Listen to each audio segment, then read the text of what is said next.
ya, Lebaran, itu banyak sekali kaleng-kaleng seperti ini, ya kan?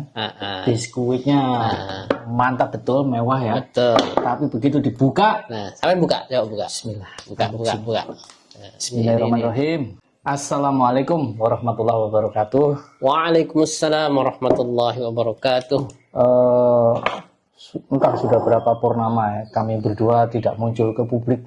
Tetapi begini, pada Desember 2024, kebetulan podcast Bincang Buku yang saya dan Mas Yasin Pandegani itu menghilang dari YouTube. Nah, kali ini kami ingin memulai dengan suasana yang baru, lebih segar, dan ini mau bincang-bincang ringan aja sih sama sahabat saya. Ada saya, Eko Prasetyo. Saya Andi Muhammad Yasin. Dan izinkan kami berdua untuk ngobrol santai tentang sambil apa ngopi. saja. Sambil ngopi. Dan ini suasananya khas Bincang Buku ini, saudara. Khas Bincang Buku. Jadi kami itu memang biasa untuk berbincang tentang buku dan ngopi bareng. Ngobar, bismillah. Dan yang jangan lupa, Cak, setiap kali bincang buku itu mesti ada Ubur rampe. Ubur rampenya di meja kita. Wah, Cak. Tapi mudah-mudahan ini gini. Ini tanggal berapa nih, Cak? Sekarang tanggal 26. 26. Insya Allah tanggal 1 Maret itu masuk puasa. Bulan suci Ramadan. Bulan suci Ramadan. Nah, jadi ini ya kita menikmati kopi-kopi tipis. Ngopi tipis-tipis. 2-3 hari sebelum Ramadan ya. Cak, saya ada pertanyaan. Lazimnya di bulan suci Ramadan ataupun bahkan di Idul Fitri ya, Lebaran, itu banyak sekali kaleng-kaleng seperti ini, ya kan? Biskuitnya mantap betul, mewah ya. Betul. Tapi begitu dibuka, nah, sampai buka, coba buka. Bismillah. Buka. Bismillahirrahmanirrahim. Mana? Dalam ya? Wah, dalam sekali. Ternyata ini asli tapi dalam sekali, Cak. Asli tapi dalam, kan? Jadi ceritanya begini, Cak. Wah. Ini memang kaleng memang saya bikin kosongin sebelum Ramadan. Oh, jadi supaya nanti bisa diisi rengginang. Wah, ternyata modusnya sama saja. Mantap. Dan ada amplang khas Kalimantan. Itu apa, Cak? Oh, ini kayaknya anu, Cak. Ini gandum ini. Gandum. Joko. Wih, enak ini, mantap bener ini. Oke, Cak. Kita ngobrol-ngobrol ya soal bulan suci Ramadan. Dan tentunya nanti kita pasti kaitkan dengan literasi dong, passion kita ya. Iya. Apa saja nih kegiatan bulan suci Ramadan? Tentunya zaman padat ya, selain jadi imam sholat tarawih, khutbah. Kegiatan terkait literasi di bulan suci Ramadan, lingkungan sampean wes apa dhisik? Yang jelas begini, ya sebenarnya kalau kita ngomong literasi kan tidak kita batasi pada baca buku dan menulis ya. Banyak hal. Nah, termasuk bagian dari literasi itu yang perlu kita tingkatkan. Kalau saya yang pertama adalah satu Quran, Cak, membaca Quran. Ini perlu kita punya me time khusus untuk ini. Jadi kita perlu ngatur jadwal kapan kita bisa membaca Quran pada bulan Ramadan lebih daripada biasanya. Kadang-kadang sehari-hari, jangankan mungkin orang-orang yang tidak bisa baca Al-Quran, bahkan kami yang bahkan biasa mengajarkan Al-Quran, kadang-kadang juga terlewat gitu. Artinya terlewat itu begini, mungkin kami tetap bersentuhan dengan Quran, tapi tidak bisa dengan konsistensi dengan jumlah yang sebenarnya kami targetkan gitu. Makanya kadang-kadang di bulan Ramadan seperti ini kita butuh trik-trik khusus untuk mulai dari jadwal dan mulai dari macam-macam lah. Untuk bisa itu. Satu Quran, yang kedua literasi kita tentunya bersentuhan dengan membaca Quran itu sendiri, mempelajarinya dan mengajarkannya. Nah, bulan Ramadan itu bulan yang harus kita memperbanyak untuk bersentuhan dengan Quran. Khairukum man ta'allamal Quran wa 'allamahu. Yang terbaik dari kalian adalah siapa yang membaca Al-Quran dan kemudian mengajarkannya. Wa'allamahu, ya, dan mengajarkannya. Jadi ini yang bagian paling penting menurut saya karena Ramadan itu syahrul Quran, bulannya Quran. Bulannya Al-Quran. Masya Allah. Jadi ini yang perlu kita azamkan dari awal. Bismillah, mudah-mudahan kita semua diberi kemudahan sehingga bisa menjalankan Ramadan tahun ini. Oke. Makin menarik. Nah, Cak, saya tuh pengen banget ya dapat tips. Mungkin ini juga penting dan bermanfaat buat pemirsa. Bagaimana sih cara mudah menghafal Quran atau yang biasa disebut murojaah itu? Di tengah usia yang sudah tidak muda lagi. Di tengah usia yang tidak muda lagi. Pertama, yang diperlukan itu bukan hanya sekedar tips dan trik, Cak. Tips dan trik yang pertama itu adalah menyadari bahwa kita ingin bisa menghafalkan Al-Quran. Jadi begini, menghafal Al-Quran itu adalah pekerjaan seumur hidup. Tidak pernah seorang penghafal Al-Quran itu berhenti pada satu titik, sudah selesai 30 juz hafal kemudian selesai, nggak pernah. Sehingga yang dia perlukan apa? Yang dia perlukan adalah setiap hari harus mengulang. Semakin banyak hafalan kita, maka semakin banyak target hafalan yang harus diulang setiap hari. Seorang kawan hafiz Quran itu, yang juga imam di Masjid Al-Akbar, itu bercerita kepada saya bahwa dia itu diperintahkan oleh gurunya untuk memurojaah setiap hari sepertiga dari hafalannya dia. Masya Allah. Jadi kalau dia punya hafalan 30 juz, berarti harus memurojaah setiap hari 10 juz. 10 juz. Ini. Dan tapi ada gini lagi, ada tipe-tipe murojaah. Jadi ada tipe murojaah cepat, ya. Yang seperti ini 10 juz seperti ini harian, itu tipe murojaah cepat, ya. Bismillahirrahmanirrahim. Alhamdulillahirabbil alamin arrahmanirrahim maliki yaumiddin iyyaka na'budu, ya gitu ya. Itu untuk yang murojaah cepat. Nah, dia punya target lagi tambahan bahwa dia harus paling tidak 1 juz sehari itu murojaah lambat.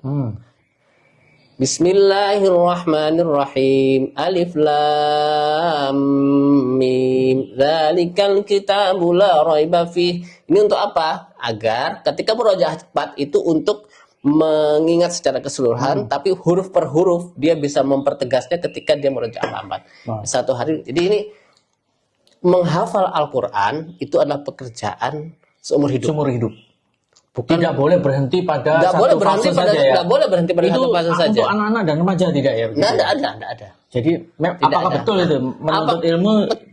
Betul sekali. Dari buaya sampai liang lahat. Makanya orang-orang yang seperti ini menghafal Al-Quran. Jadi kalau dulu saya pernah di berita ustadz saya itu begini, tidak apa-apa di usia yang tua itu memurajah Al-Quran, menghafalkan Al-Quran. Kenapa? Paling tidak hari itu kita berusaha untuk menghafal, bersentuhan dengan Al-Quran.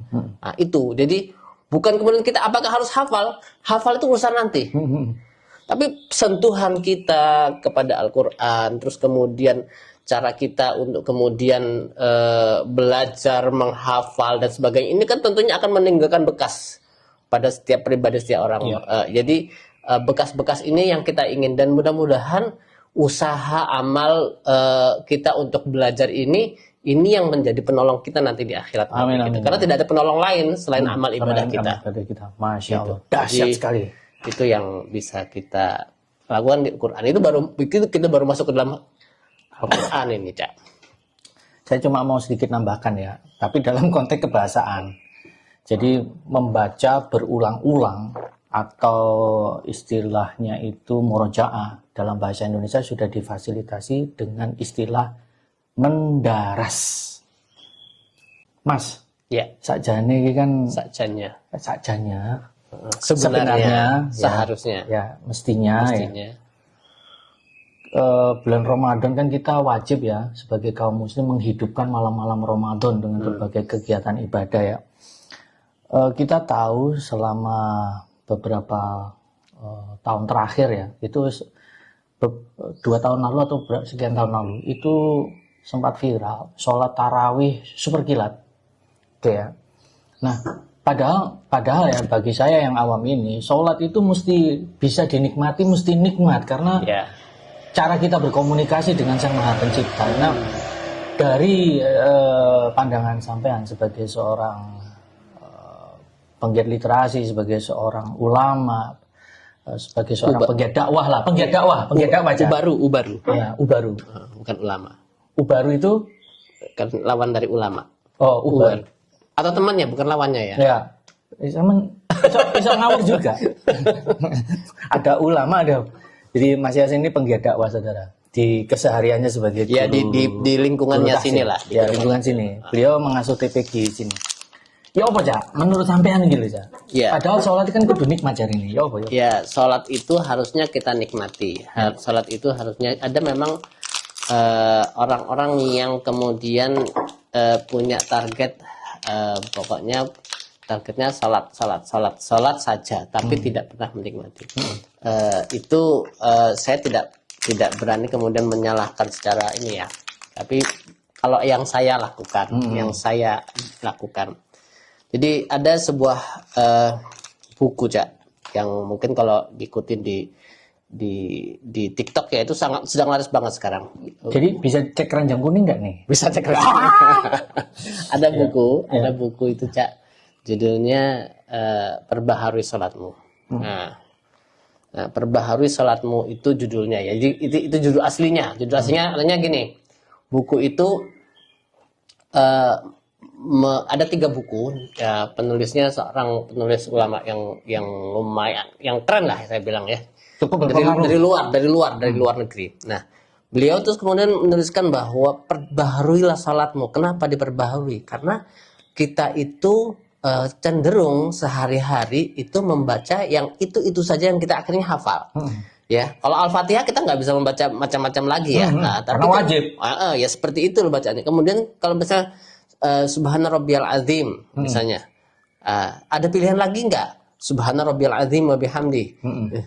Ada lagi lah pilihan. Ada banyak pilihannya. Banyak pilihannya.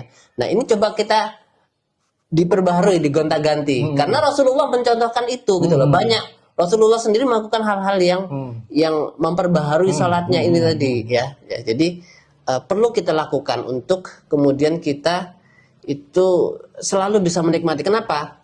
Kalau di buku itu jelaskan begini, yang saya ini, ketika kita berkata Alhamdulillahirabbil alamin, maka kita sudah tidak boleh pada saat imam mengucapkan Alhamdulillahirabbil alamin kita kemudian masih berpikir tentang Bismillahirrahmanirrahim.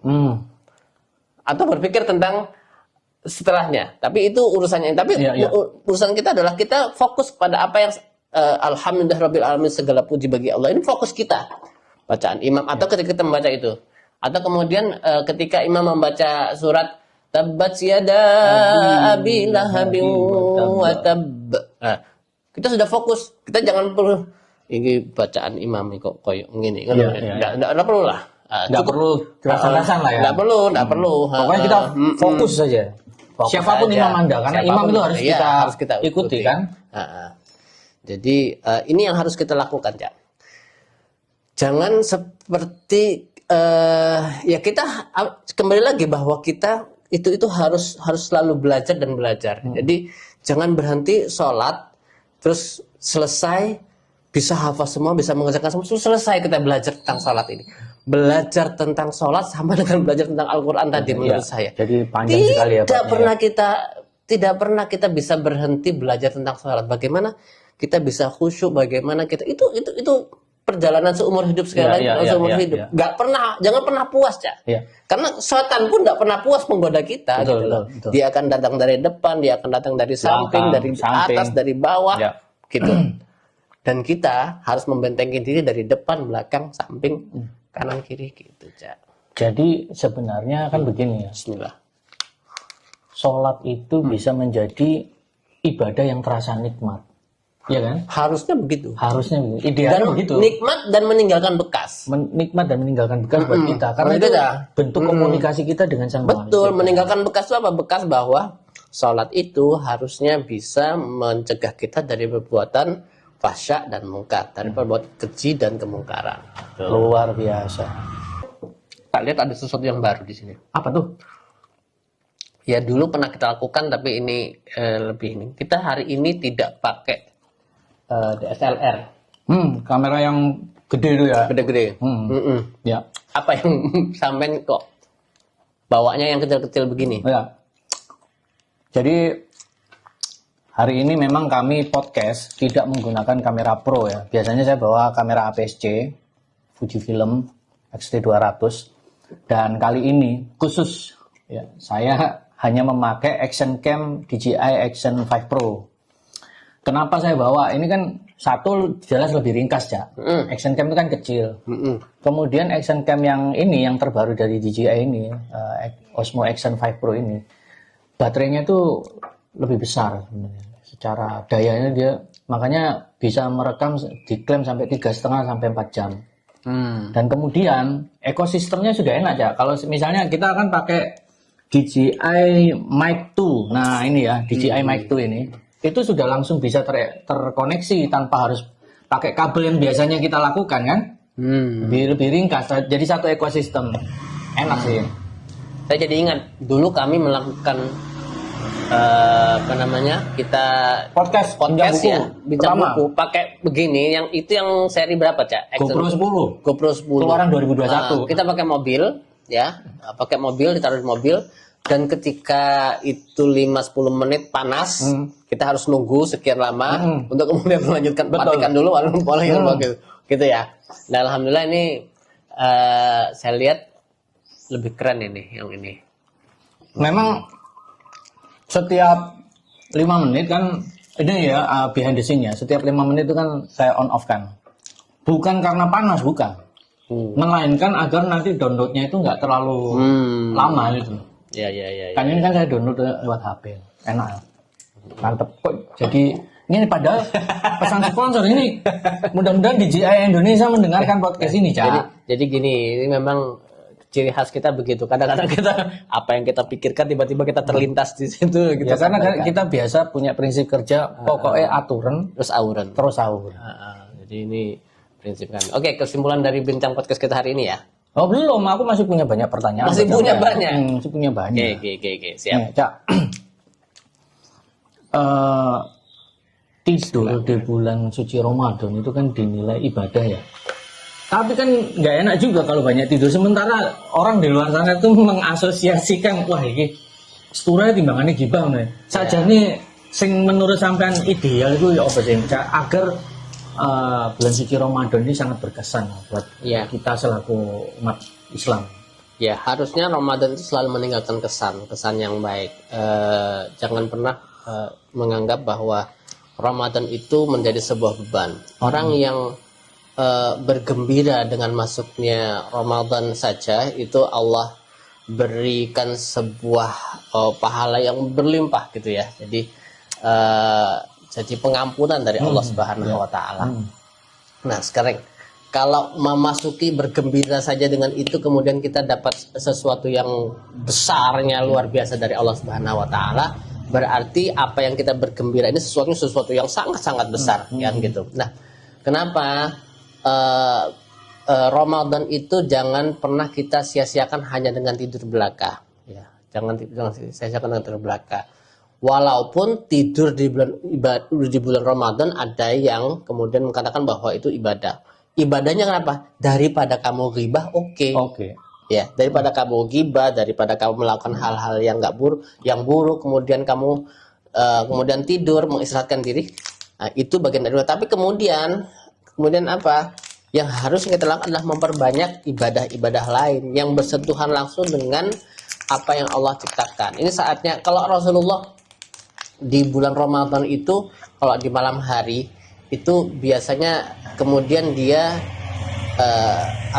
murojaah didampingi oleh malaikat Jibril. Ya. Nah, berarti Rasulullah saja begitu. Itulah Rasul, Cak. Ini nabi, itu nabi apa? Kekasih Allah. Bukan, nek arek saya ngomong itu kan nabi. Ini manusia, boy. Ini manusia, boy. Bukan nabi. Ini manusia, bukan nabi, boy. Gitu ya. Enggak lah. Kita sebisa mungkin kita mengikuti tuntunan Rasulullah Sallallahu Alaihi Wasallam. Jadi apa yang harus kita lakukan? Tidur itu perlu. Di bulan Ramadan tidur itu harus ada waktu untuk tidur, tapi dikelola sedemikian mungkin untuk memperkuat kita bisa melakukan ibadah lebih banyak lagi di waktu-waktu yang kita tidak tidur. Nah, itu tadi garis besarnya manajemen ibadah. Tidur pun harus di-manage. Menarik sih, Cak. Ya, banyak sekali tausiah-tausiah penting dan ilmu yang saya peroleh dalam bincang-bincang ringan ini ya. Nah, Cak, sampean punya pesan dan motivasi enggak buat kami semua, para pemirsa, terutama kaum muslim dimanapun berada ya, terkait dengan ibadah puasa ini. Nah, ibadah puasa ini kan tidak hanya ditinjau dari sisi spiritualitasnya, tapi juga dari sisi kesehatannya. Nah, apa pesan Mas Yasin kepada kaum muslim ya terkait dengan ibadah puasa ini supaya kami semua, kita semua lebih bersemangat menyambut bulan suci Ramadan 1446 Hijriah nanti? Iya, puasa itu hubungannya dengan kesehatan, betul ya. Tapi jangan kemudian kita hanya membatasi diri, oke, aku puasa supaya sehat. Nah, itu. Tapi yang pertama yang perlu kita tekankan bahwa puasa ini karena perintah Allah, lillahi ta'ala. Lillahi ta'alanya yang kita lillahi ta'ala, siap. Jadi lillahi ta'alanya yang didahulukan. Masalah itu nanti mendapatkan kesehatan dan sebagainya itu bonusnya. Ya. Tapi jangan sampai kita kemudian melepaskan yang inti dari itu bahwa kita harus berpuasa. Karena begini, Cak. Kalau kita ingat tentang hadis tentang hijrah itu ya, kalau kalian hijrahnya karena perempuan, hijrahnya karena harta, hijrahnya karena urusan duniawi, maka yang kamu dapatkan adalah karena itu. Tapi kalau kamu hijrahmu itu karena Allah Subhanahu Wa Taala, maka kamu mendapatkan yang lebih daripada itu. Nah, jadi ini yang harus kita tekankan di diri kita. Jadi oke. Sehat, alhamdulillah, bismillah. Nah, jadi ya tetap ya, jadi menjaga pola makan dan sebagainya tetap. Sahur itu penting. Sahur itu mungkin sehat, aku tak poso kayak bengi kan, jangan gitu.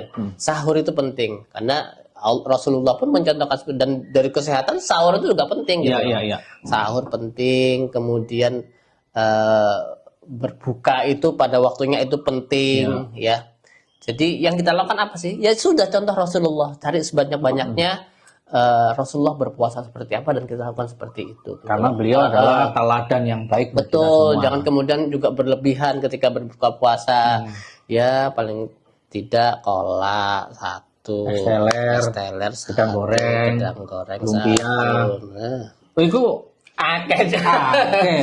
Nah, jadi kalau bisa kita ya diatur pola makannya agar jangan terlalu berlebihan lah ketika berbuka. Yang biasanya kita kan begitu, berlebihan ketika berbuka puasa itu yang sehingga itu justru menimbulkan dampak yang kurang baik ya bagi diri kita sendiri. Dampak yang kurang baik buat diri kita. Dan ini detik-detik terakhir menurut saya bahwa kita masuk. Kalau di bulan Rajab itu Rasulullah sudah mengajarkan doa Allahumma barik lana fi Rajab wa Sya'ban wa ballighna Ramadan. Maka ini penting buat kita untuk kemudian terus mendengungkan doa-doa ini bahwa kita mohon kepada Allah agar dipertemukan ke bulan Ramadan berikutnya. Ya. Jangan bukan Ramadan berikut ini, besok Ramadan ya. Karena ini Allah menjemput ya. Betul. Karena banyak orang yang kemudian begini, Cak. Banyak orang yang kemudian tidak berkesempatan. Hari ini di timeline saya itu banyak kemudian menemukan tokoh sepak bola. Ya, kita legenda sepak bola Surabaya Bejo Sugiantoro yang kemudian wafat ya. Tidak sempat masuk ke bulan Ramadan. Mungkin tangga sampean ada juga yang nggak sempat masuk ke bulan. Saya juga ada. Jadi maksud saya begini, ini mungkin kita sudah bayang-bayang ya, orang-orang yang tadinya sehat walafiat kemudian dapat di waktu-waktu seperti ini kemudian wafat, itu mungkin tidak ada bayangan sebelumnya bahwa dia tidak bisa masuk ke bulan Ramadan. Maka maut itu urusannya Allah, tapi kita berdoa kepada Allah agar dipertemukan dengan bulan Ramadan gitu, dan bisa beribadah dengan sehat, dalam keadaan kondisi sehat dan sebaik-baiknya, dan memanfaatkan sebaik-baiknya bulan Ramadan yang akan kita temui besok ini. Masya Allah, mantap sekali. Closing statement-nya, Bos. Ya itu tadi. Wah, indah sekali closing statement. Kalau gitu saya closing. Ya itu tadi. Ya itu tadi. Itu. Saya closing. Marhaban ya Ramadan 1446 Hijriah. Kami, saya, Eko Pras dan Mas Yasin mengucapkan selamat beribadah di bulan Ramadan 1446 46 Hijriah. Hijriah. Semoga kita semua diberi kesehatan, Amin. kemudahan untuk menjalankan ibadah di bulan Ramadan sebaik-baiknya. Bismillah. Barakallahu fikum. Amin. Mantap jiwa. Alhamdulillahirabbil alamin. Assalamualaikum warahmatullahi wabarakatuh.